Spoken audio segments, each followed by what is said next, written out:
Now on News Talk 105.9 WMAL. O'Connor and Company. 6:07, and we are locked and loaded this morning. I'll tell you, we're already all over that. The case for the impeachment of President Joe Biden, as we made in the 5 o'clock hour, as well as this stunning story about a CIA whistleblower having to do with the investigation, our CIA's investigation into the origins of COVID. We'll continue on that vein as the morning develops. At 6:35, Cal Thomas will be here. 7:05, Dr. Robert Malone. 7:35, Max Eden, who was part of that porn in our public schools hearing yesterday in the Senate. 8:05, Tom Newmark from about the National School Walkout this Thursday. And then 8:35, Susan Friccio, Washington Times Capitol Hill reporter. I'm Larry O'Connor alongside Julie Gunlock. Good morning. Yeah, good morning to you, Julie. And we've got Congressman Mark Greene, chairman of the House Committee on Homeland Security. And there's a ton that we want to get to you with, Chairman Greene, especially about the border. But I do have to ask you about this story coming out of the CIA. I know it's not directly related to your committee. This originated on the Select Committee on the COVID origins. But this certainly, when the CIA is accused of such an important thing coming from a whistleblower, that's got to affect your work in Homeland Security. Do you have any reaction to this report from this whistleblower that says that there were monetary incentives given to analysts to change the findings of their investigation about COVID? Well, it's a shock. First, thanks for having me on your show. Really appreciate it. Yes, I'm an ex-physician for our Tier 1 guys in Special Operations, Delta and SEAL Team 6. And, this idea that the CIA could be providing intelligence information that is absolutely false based on some kind of financial incentive, scares the hell out of me. We rely on these guys to provide, people's lives actually rely on this in combat. And when people are what we call downrange. So whenever there's something that taints the information coming out of our intelligence community, it's unnerving. It scares the hell out of you when you're think of the military guys that rely on this information to make decisions in combat. I mean, this is horrible. Yeah. I mean, this is absolutely horrible for the country. And I'm kind of blown away by it because we've always trusted these guys. Yeah. And to think, and as it impacts my committee too, it's concerning. Do you expect to take this up at your committee, just in terms of issues at the CIA writ large? I think Mike Turner over at HIPSI is probably going to jump all over this, and we like to stay in our lane, and so I'll let Mike handle that. And that's one. more a Select Committee on Intel issue. All right. Correct. Yep. So then let's turn on, because I know that your committee did just put out a new report having to do with the border and about it's so funny that everyone was focused on the border as we were going to see the sunset of the Title 42 provisions that gave us a bit of a fig leaf there with regard to turning some people away. And then as soon as that was over, it's like we've ignored the border. It's just as bad as it's ever been, especially with regard to fentanyl and the drug cartels and the rampant crime on both sides. Yeah, there's some really good reporting out of cities like San Francisco where the nexus between the Mexican drug cartels and our gangs has completely solidified. And like in the Honduran cartels are actually running the crime in San Francisco. So it's crime on both sides of the border. And of course, the fentanyl crisis, 217,000 dead Americans in the first 2 years of this presidency. It boggles the mind. It's just all the, when you think you've heard it, it's not going to get any worse. It just does. And it's unfortunate that it's kind of off the radar, but the Biden crime syndicate family has captured the news. And so, but we're still plodding along. Republicans can chew gum and walk at the same time. And we're in our investigation. We got a great hearing today with Tim Ballard from the movies made about him, Sound of Freedom. We're going to talk about human trafficking today, which is horrible, but also rampant with an open border. Are you going to touch on, I'm glad that you are having a hearing on that, and with that witness, are you going to be talking about the missing children? 120,000 children that are just missing, that have come over the border, and our agencies have lost track of them. Is that going to be a focus of the hearing? Today, that's going to obviously come up, but I think we covered that really well in our last hearing, and that's going to come out in the Phase 3 report. So the Phase 3 is the human cost of an open border, and we've got today not only Tim Ballard, but we've got a mother who lost her son to fentanyl in October of 21. We've got a border agent's spouse, and just the human toll that this is taking on our border agents. So the theme today is a little different, but the unaccompanied children, the New York Times, not known to be a conservative bastion, reported the 85,000, and now we know the number's much larger. Yeah. This is a tragedy of epic proportions. I mean, when you're talking about children being basically sex slaves in some cases, but being enslaved to do work. I mean, they found as many as 25 kids with one sponsor, and Mayorkas did away with the vetting of these sponsors. It's just insane. Yeah, Chairman, are you finding that, now obviously you are right now on a media outlet talking about this, but are you finding, what is the response? As chairman, are you getting mainstream media interested in this issue? I don't hear about this issue when I look over mainstream media. Are you interviewing with sort of, think of the Washington Post, New York Times, about the human cost, or are you met with silence except for more right of center outlets? Yeah, it is. That's also very sad that the mainstream media doesn't seem to be interested in reporting on it. And so I wind up on a lot of talk radio. I wind up on, of course, the right of center, to use your words, networks. But right now, dominating the news wave on those is, of course, Joe Biden and the accounts and Hunter and all that stuff. So it's hard to get the word out, and we kind of predicted this, and it's why we strategically chose to do this over 5 phases and to, take our time and be methodical, because we knew we weren't going to get a lot of airtime on it. I want to ask you, Chairman, we're speaking right now to the chairman of the Committee on Homeland Security, Representative Mark Greene, and I always find my favorite members of Congress are either retired doctors or retired military, and you're both. So I like that. Yeah. But I've seen Secretary Mayorkas in front of your committee, and to say that his performance is pitiful, I think would be generous to him. I mean, he can barely remember the memorized talking points that are just meant to dodge, obfuscate, and not respond to your direct questions and the members of your committee's questions. Does your committee at this point, do you, Chairman Greene, do you have any confidence in Secretary Mayorkas in carrying out such an important job? I mean, we just celebrated September 11th, or recognized September 11th, 22 years later. It was those events that brought us this new giant Department of Homeland Security. It's pretty important, and this guy has – I can't imagine anyone having confidence in his ability to execute the job. I think the two most telling things that came out in committee with Secretary Mayorkas that reveal his incompetence were the fact that he said he didn't understand the strategy of the drug cartels.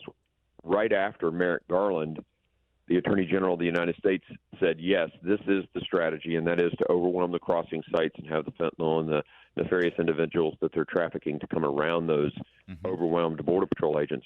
He denied even knowledge of it. Now, a general in the Army, a physician who doesn't know their job, doesn't understand their enemy, doesn't understand the disease process, you're going to fire those individuals. They're not going to stay in the job if you're that incompetent. You don't even know what your enemy's mechanisms are, strategies. You're going to fire that general officer, and he's still in his job. I was actually talking to a Democrat the other day, and it was sort of in the halls, not in, and they said, I can't believe Biden hasn't fired the guy either, and hasn't fired others. And that person talked about Afghanistan. So it's, he's clearly incompetent. The wristbands. He said he didn't understand the wristbands. Yeah, right. No, he doesn't have a basic fundamental understanding of his job and what's going on. And it's kind of a critical issue here, Homeland Security, one would think. One more thing. Yes, sir. Well, you said one would think. I thought you said one more thing. Yeah. Chairman Greene, don't be a stranger. Great conversation, and I know you've got a lot on thanks. your plate, so thanks for carving time out for us. Yeah, thanks for having us. Thanks. It's 6:16. Let's get straight to Jamie Whitten in the Hadid Senate yesterday about book banning. It's like having a hearing about the tooth fairy. There's no book banning. There's no such thing. There is no such thing. It's any book that is in question ludicrous. right now, either at the hearing yesterday or at a local school board meeting of your own, is available for you to purchase anywhere you want to buy. You want to buy it for your kid? Go ahead. I mean, I might call Child Protective Services on you, but go ahead and buy that book. All right.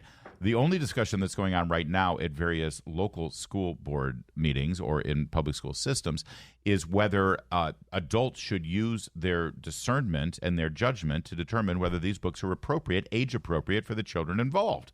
Because these books, first of all, are designed for children. They're all full of illustrations. This isn't just, tawdry text from the Canterbury Tales, okay? Yeah. These are vivid drawings of sexual acts and body parts. Yes. And there are some parents who would, at the very least, like a seat at the table for that Well, but discussion, Larry, it's if also- not a seat at the head of the table. It's not just sort of pleasurable sex. I mean, it's incredibly detailed illustrations and also discussions of rape, of incest, of sexual violence, and this is the nature of these books. Let's give people a taste of this. This is, so to speak. This is Senator John Kennedy of Louisiana. It's story time. Let's hear Senator Kennedy tell us a story. Fined? I mean, why would we get fined? This is something that is available for children. A senator said it in schools, a Senate and this was in hearing. an open hearing. I don't think I we mean, can, Larry. what do you mean? We can't. I mean, this is literally being handed out by adults in our schools to children. think So there's there's certainly fines. no reason why Well, we you shouldn't go be ahead able to and play it risk on the air. All boys aren't blue. And I will quote from it. I put some on and got him on his knees. And I began to into him from behind. I pulled out of him and kissed him while he... No. He asked me to turn over while he slipped on You're done. That you've heard enough. No. But it's he's got that Louisiana accent. It makes it all sort of appealing in a way. I got to tell you, listen to this was a witness for the Democrats. This was the Secretary of State of Illinois who was there to say, "You right-wing crazy conservatives, you're all censors. You're all." Yep. After Senator Kennedy in the open hearing read that out loud, this was his reaction. First of all, there's this. Don't give me a speech. Tell me what you're asking me to do. With all due respect, Senator, and the words you spoke are disturbing, especially coming out of your mouth is very disturbing. I don't know why you estimated, especially coming up from you. Out of your mouth. Especially coming from you. How about when it comes out of the mouth of a child? 65-year-old man. Yeah. What about handing it What off about to a an 12-year-old? 8-year-old or a Yeah. 12-year-old? Yeah. And everyone keeps saying elementary. Dick Durbin yesterday said, no one is talking about putting sexually explicit material It's in the hands unbelievable. of They just children. are liars. And this is why this is necessary. Yes. This is why it is necessary. Max Eden, who we're going to talk to later, also read some of the content of this book. Now, and I mentioned this yesterday, I have been on calls with some of our chapter leaders who say they are trying to talk to liberal women about this, and the liberal women flatly deny this happened. And now they've started printing off the pictures that are in these books to hand these women and say, this is what it, and the minute they do that, the women back off and go, I had no idea. Right. They have no idea. And that's why it And isn't. this is why the Democrats, they are so blessed in that they have the media who will never report on this. By the way, it was the Democrats. They have the majority in the Senate. They can set the agenda. This was their idea. That's right. They did this to expose the crazy right-wing Christian nationalists who were trying to burn books. And boy, everyone's talking about how this impeachment thing is going to backfire on Republicans. I think we saw a little backfire yesterday, and you must say, I mean, Senator Kennedy is pretty good at telling a story. I mean, that was. I also have to say that I want to hear a little more from him. No, I don't. But we should. I'm sorry. We should. No. It's a lot. I don't want to make anyone uncomfortable. But I do think people should should go online and watch what Senator Kennedy told the world in the Senate chamber. I mean, I've never look that made people uncomfortable. I was up there for almost a decade. I've never seen anything like this, but this is what it takes, and more senators need to do this. Hold on, you were okay. up there. Okay, of course, you saw something like this. Wasn't your office near Ted Kennedy's office? It's right. $5 million. And yesterday? $4 million. Babe. Yeah. We're like really rich. Critics are calling dumb money a righteous middle finger to the capitalist swine of Wall Street. Dumb money, man. Happy to take it. When Wall Street rigged the system, these ordinary people risked it all GameStop. Never bet against Wall Street. to take them down. How much did we lose today? $1 billion. And yesterday? $1 billion. Dumb money. Rated R. Under 17. Not admitted without parent. In select theaters this Friday. You recognize our jingle. It is Cabinet Discounters and now celebrating our 40th anniversary. That's right. 40 years ago, they started a small family business, building a reputation around excellent customer service, quality products at a great price. In their showroom, there's no pressure, a friendly atmosphere, and with the focus on customer satisfaction, they make sure you enjoy the process. It's Cabinet Discounters, proud to serve you for over 40 years. Cabinet Discounters. Great quality, great price. For those suffering from chronic nerve pain and neuropathy, the battle is constant and can wear on you physically and mentally. Lack of sleep, the inability to do activities you love, and living in discomfort puts strain on personal relationships too. To make things worse, most medical providers will tell you to just live with the pain or mask it temporarily with prescription drugs. Now there's a non-drug and non-surgical treatment for neuropathy at Virginia Laser Therapy. We use a comprehensive approach to combat nerve loss by combining high-dose laser, nerve regeneration methods, and other therapies that can rehabilitate damaged nerves. Our neuropathy treatments at Virginia Laser Therapy are non-surgical, drug, and pain-free. If you experience numbness, shooting pains, burning sensations, or loss of balance, a consultation to learn if you're a candidate for our drug-free treatment is just $100. Call Virginia Laser Therapy, 571-350-3520, or click virginialasertherapy.com. All right, coming up, it is 6:30, and we've got Cal Thomas next. WMAL-FM, Woodbridge, Washington, a Cumulus media station. Making sense of the news. News Talk 105.9. News now. WMAL News at 6:30. Good morning, everyone. I'm John Matthews. House Speaker Kevin McCarthy says the impeachment inquiry he ordered against President Biden is the next logical step amid allegations of wrongdoing by Biden and son Hunter. We are committed to getting the answers for the American public. Nothing more, nothing less. We will go wherever the evidence takes us. McCarthy authorized the inquiry without a full vote in the House, a step he previously said he would take. A White House spokesperson says House Republicans have been investigating President Biden for 9 months and turned up no evidence of wrongdoing. At the White House, Jared Halpern, Fox News. GOP presidential candidate Chris Christie said this week he saw no evidence to support that inquiry, even as he aimed his guns at the president's predecessor, Donald Trump. You want to be a leader in this country? You better have broad shoulders and thick skin, because people are going to come after you, sometimes fairly, sometimes unfairly. But stop the moaning and complaining and start leading. Can't do that, though, because he's putting himself before the country. Christie speaking at a town hall in New Hampshire where he is running 39 points behind in the polls. We've all heard community policing will make D.C. neighborhoods safer, and now city brass has taken a step to ensure it actually happens. Amid complaints from residents that officers often just sit in their cruisers on their phones, Commander Lachey McCall tells 7 News QR codes have been placed in local businesses. Officers had to get out, come in, scan this.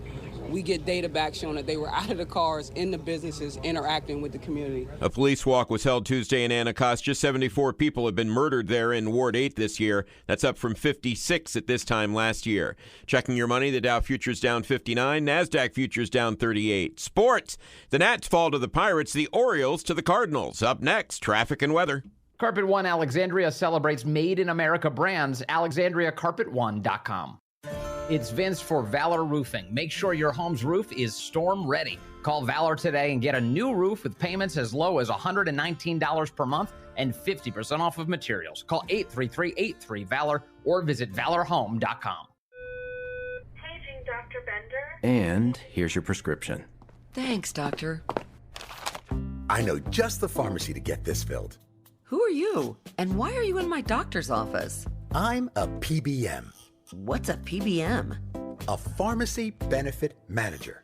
A middleman your insurer uses to decide which medicines you can get, what you pay, and sometimes even which pharmacy you should go to. Why can't I go to a pharmacy in my neighborhood? Because I make more money when you go to a pharmacy I own. Wait, you own the pharmacy? Surprise. Geez, what else do you own?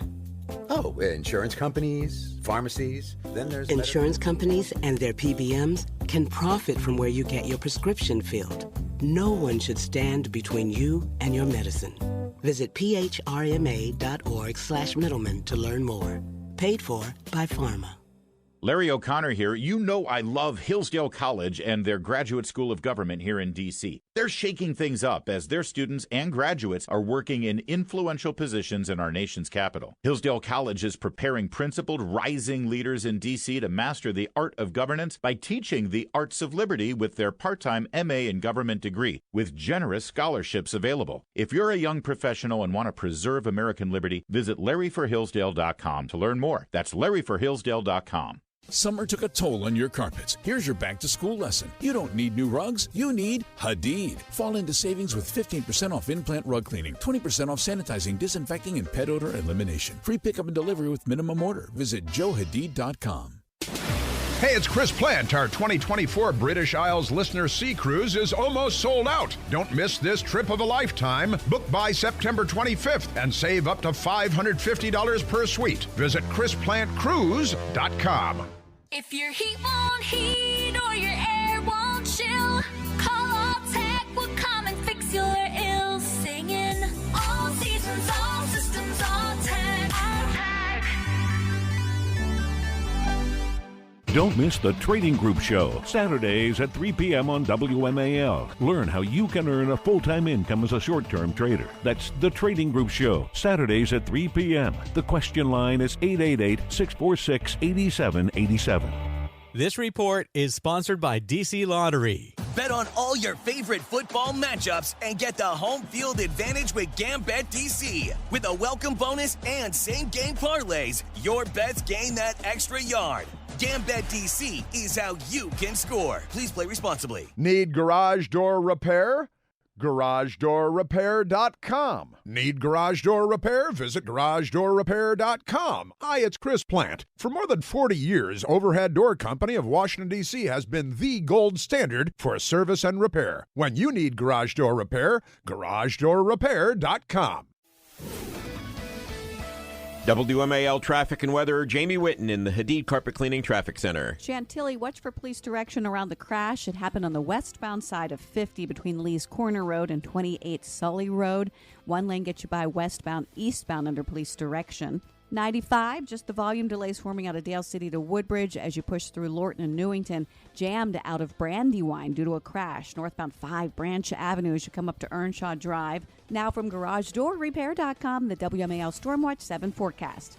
Cloudy, mild, and muggy for the morning. As we head through the afternoon, we're going to see a mix of clouds and sun, a slight drop in humidity, and lower temperatures than yesterday afternoon. We'll get into the lower 80s. Scattered clouds, cooler overnight, waking up tomorrow in the 50s and lower 60s. Bright blue sky for your Thursday with a high of 79. I'm 7 News meteorologist Eileen Whalen. Right now it is 67 in Stafford, 66 in Rockville, 69 at Reagan National. I'm John Matthews on News Talk 105.9 WMAL. Now on News Talk 105.9 WMAL. O'Connor and Company. It's 8:36 on O'Connor and Company on this super duper busy Wednesday morning, covering all the top stories of the day, as you've already heard.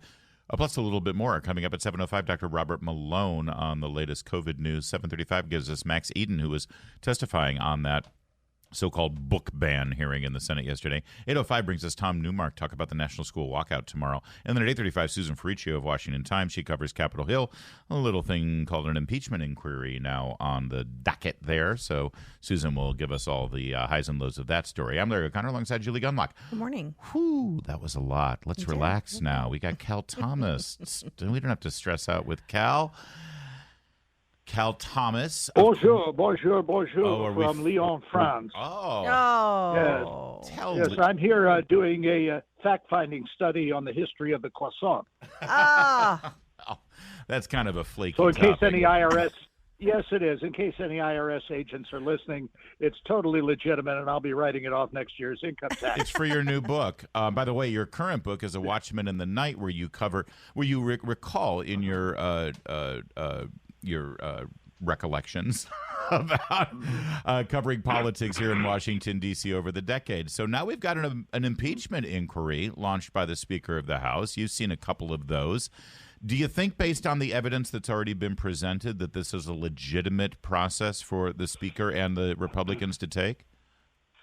Well, I do. I think an inquiry is an inquiry. It's not the official impeachment act itself, like Nancy Pelosi, when she was Speaker of the House, launched twice against Donald Trump with no real evidence, just hearsay, and all these so-called intelligence officials signing off on the Russian collusion and the Steele dossier and all of that business. So that was totally political. But I think this is a legitimate thing, and I think Congressman Comer, who has been looking into the Biden family's finances, is going to be coming out with more and more stuff, especially when he gets access to the bank records. This is going to show where all that money from Burisma and China and maybe other foreign entities went. And I'm sure it went into these 20 LLCs, and then who got it from there. Look, these people are good. You know, crooks are good. The mafia was good at covering things up and diverting attention. But I think, subpoenas can be issued and information demanded, and we'll see. But I just love what the Democrats are saying, that there's nothing there. Yeah, right. Yeah, and I want to pull on that a little bit more, Cal, because, how much longer is that going to work? And it will work for a little while because the mainstream media is not covering this and is sort of following that line. You saw, some pushback from the Republicans yesterday when a British reporter was like, "There's no evidence," and he sort of listed off all of the evidence that they have so far. But how much longer will that work with the American public? Well, Biden's approval ratings, according to CNN, and if you can't trust CNN, who can you trust? Down to 39%. I mean, no incumbent president has ever been able to be reelected with approval ratings that low. Yeah. But you're right. The media is just following the Democrat line. Front page New York Times today, story on no evidence of any wrongdoing by Biden. Editorial by David French, an opinion piece. Ugh. Same thing. Where's the evidence? Now, if the evidence comes out, of course, they will ignore their previous statements about there not being any evidence and say something like it's all political and it's terrible and we should be united as a country and it's damaging the Constitution, et cetera, et cetera, et cetera. Cal Thomas, I want you to know, and this is a 100% true story. I was scanning my social media. I've been trying to get more active on Facebook recently. I took a break from Facebook, and I saw this column go by, the headline from the Washington Times, "What to Do About the Crime Wave, Swift and Certain Punishment." And I clicked on it, started reading. I said, this is great. This is brilliant. Who wrote this? Cal Thomas wrote it. It was your column from yesterday. But it's so right. I mean, it's not like we have to reinvent the wheel here, Cal. Western civilization has been dealing with crime, and there is a way to handle it. So go ahead, explain this to the members of the district council here in Washington who don't get it. Well, I see D.C. is even getting worse on its crime, and people are talking about moving out. I mean, it's.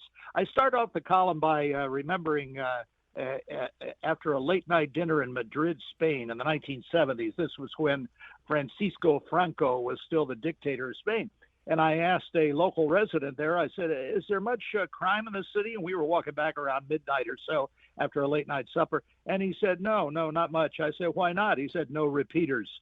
That got me to thinking, a swift and secure, swift punishment is a great deterrent. But what have we got here? We've got appeals. We've got all kinds of lawyers provided for free for those who can't afford them. And now I'm not saying that this is a bad process necessarily, but it goes on for years. We've seen people who've been in prison or have not been held accountable for 4, 5, 6, 7 years. And many of them are held at taxpayer expense. Why can't we speed this up and get real justice? And not having swift punishment simply encourages more looters and more other people committing crimes. It's just a fact of human nature. Cal, just because we have you on the week of September 11th, real quickly, what were your thoughts about Biden going, to Alaska and then him sort of deploying his wife and the vice president to these other very important places? Well, of course, he didn't just go to Alaska. It was a refueling stop, which Air Force One always makes on the way back to the lower 48. But, we all have our memories, those of us who lived through it, of 9/11. But in addition to the obvious ones of the World Trade Center, the towers, and the Pentagon, and Shankill, Pennsylvania, one of my fondest memories is seeing how we were unified in this country, Republicans and Democrats standing on the Capitol steps singing God Bless America, images of people who would normally not be going to church in countries like the UK and Ireland, pouring into churches and praying for America. This was a wonderful moment in the midst of horrible tragedy. And I don't know why it takes things like that in order for us to unify as a country. We have plenty of people on the outside who want to destroy us. Why are we working so hard to destroy ourselves from within? Well said, Cal Thomas. Always great to talk with you. Again, I commend your column about crime waves and how we can fix it. It's pretty simple. And tell Leon I said hi. Merci beaucoup. Vous êtes très gentil. Oh. It's 6:48 now as we chug along here. Have you seen the story about Sudafed? Now the headlines I don't think really do justice. And you're used to like cutting through this stuff. You used to work in this area, Capitol Hill, and sort of. Yes. Well, because a lot of the policy stuff I've read that you write at Independent Women's Forum, it's like, don't believe this hype of this fad. Calm and this down, thing. everybody. Here's I the wrote a reality. book about this, actually. All right, so here's the headline: Sudafed doesn't actually work, says the FDA. Yeah. All of you who get congested and you've got the runny nose and you've got the cough and you've got the sneezing and you take Sudafed, well, it doesn't really work. And it's like, excuse me. My husband was like, "Oh, it works. Oh, it works. Oh, it works." God. And then he went into full blown panic that they're going to take it off out of the marketplace. So, according to this article, ABC News has this write up: the leading decongestant used by millions of Americans looking for relief to a stuffy nose is no better than a dummy pill, according to government experts who reviewed the latest research on the long questioned drug ingredient. Okay, tell me, is that really what this said? I haven't really researched this as fully as I need to, but know that this drug has two active ingredients. One that's the decongestant, and then there's another one. And okay, as Larry always says, if you're listening to me for medical advice, you will die. So so let me just say that.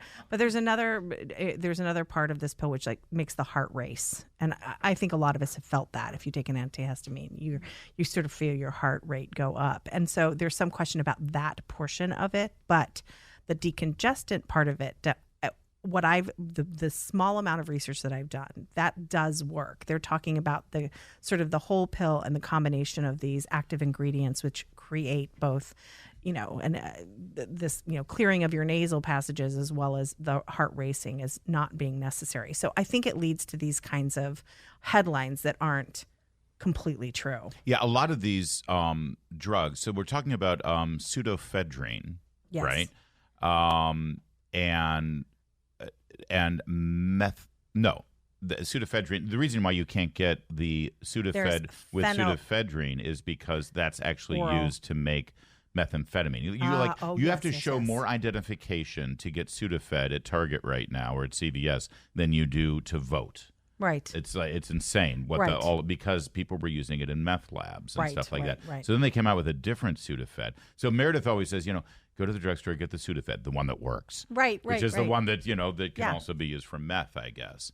And a lot of these ingredients were sort of grandfathered into the FDA approval back in the early 70s when all of the protocols in the FDA was sort of established, right? Yeah. And so now they're going back and looking at it and saying, yeah, maybe it doesn't really work. People often say that, given today's standards, aspirin would have never been approved by the FDA. That is true. And, there is also just trying to get new drugs and new things approved is also very difficult, which is why we sometimes use drugs that are very old because the FDA approval process, and there's a disincentive on these pharmaceutical companies to develop new drugs because it takes so long to get through the approval process. So this is a problem at the FDA. But I am, again, really sort of cautious. You're skeptical of this. I'm skeptical of so this. So according to there's an activist group out there that's been trying to get this taken off of the market, and it looks like the FDA has now validated some of their concerns. The group's negative opinion, according to ABC News, opens the door for the FDA to maybe pull phenylphrine. Why do they call it these hard things? Phenylephrine from a federal list of decongestants deemed effective for over-the-counter pills and liquids. So I was reading this, like, I'm not a big Sudafed guy anyway. So then I saw it's also in NyQuil. Now, let me tell you something. Larry doesn't exist without NyQuil.